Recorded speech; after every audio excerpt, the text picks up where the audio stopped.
رضا من قبل شيخ الازهر؟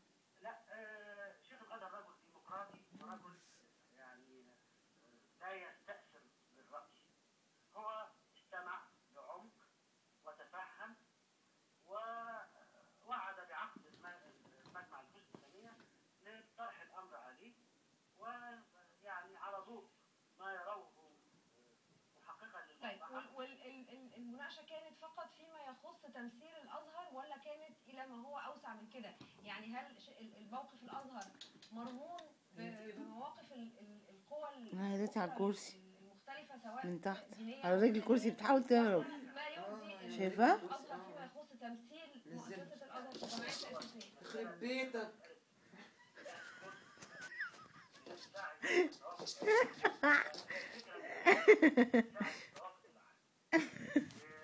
ربيكي سيب الموضوع. هم مستنتين ناحيته. لكن هل كان واضح اذا كان يعني فرح الموقف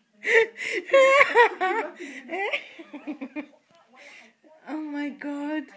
طب هو مش عارف يتكلم. هو ليه داخ اصلا؟ كده شايفها مرتين ولا حاجه؟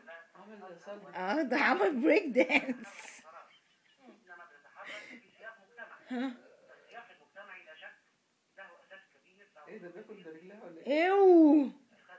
وبالتالي فيما يخص موقف الازهر فاحنا في انتظار خلاص هينفضوا لها، هي اكيد بعد الهرة ده ماتت موت. ماتت اهي. خلاص ماتت. هو بيخبط وبيخبع نفسه ان هي عايشه. هو نفسه انها تهرب منه. وايه تنظيف كل شويه. عشان نرجع تاني للكنائس الثلاثه، لان مواقفها النهارده بقت يعني اكثر وضوحا. الكنيسه الارثوذكسيه اعلنت امبارح عن قرار المجلس المالي بسحبها للممثلين في اللجنه، والسبب اللي قالته انه لعدم جدوى استمرار تمثيل الكنيسه بعد الملاحظات اللي اثرتها القوى الوطنيه على كميه التشكيل. نفس الشيء الكنيسه الكاثوليكيه رفعت المجلس العسكري بخصوص عدم تمثيل. خلاص يا عم خلاص. يعني ان كانت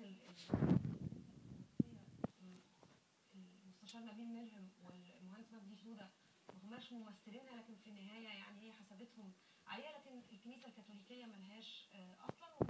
وناشدت المشير حسين طنطاوي باعاده النظر في اختيار اعضاء اللجنه التاسيسيه وحل الازمه بان ياتي تشكيل جمعيه تاسيسيه معبره عن كل اطياف الشعب، وان تكون الكنيسه الكاثوليكيه ممثله في تلك الجمعيه. الطائفه الانجيليه كمان غير ممثله من حيث الاصل في الجمعيه التاسيسيه، ووصفت الجمعيه بانها او تشكيل الجمعيه بانه مخالف للامانه ومخالف للروح خلاص 20 يناير.